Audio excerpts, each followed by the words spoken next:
అనే ఉద్దేశంతో ఖురాన్ ఎవరికి వ్యతిరేకం కాదు, కేవలం ప్రపంచ మానవాళి జీవితాన్ని నిర్దేశించడానికి మాత్రమే దైవం పంపించిన గ్రంథం అని చెప్పడం మా ఉద్దేశం.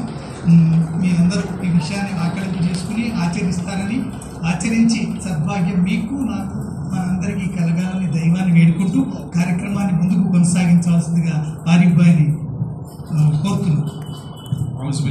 ఈ భూమి పైన ఉన్నటువంటి ప్రతి మనిషికి ఇది మార్గదర్శనం, రుజు మార్గం చూపే సత్య అసత్యాలను వేరుపరిచే స్పష్టమైనటువంటి విషయాలు ఈ గ్రంథంలో ఉన్నాయి. ఈ గ్రంథంలో మనిషి ఏ విధంగా జీవితం గడపాలి, ఏది మంచి ఏది చెడు అనేటువంటి clear cut instructions, dos and don'ts అనేటువంటి మనిషి జీవితం ఏ విధంగా గడపాలో చెప్పేటటువంటి స్పష్టమైన ఉపదేశాలు ఈ గ్రంథంలో ఉన్నాయనేటువంటి విషయాన్ని అల్లాహ్ తాలా ప్రపంచం ఆలోచన చేస్తుంది. మొట్టమొదటి పాయింట్, ఈ గ్రంథం ముస్లింల గ్రంథం కాదు, ఈ గ్రంథం సర్వ మానవాళి కోసం అవతరించినటువంటి గ్రంథం.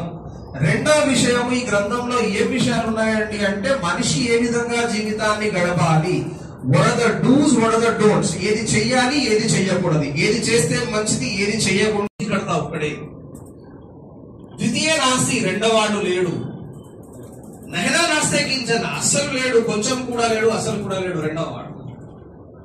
అదేవిధంగా చాందోగ్య ఉపనిషత్తు చూసినట్టయితే ఏకం ఏవ ద్వితీయం, ఆయన ఒక్కడు, ఆయన తప్ప మరొకడు లేడు.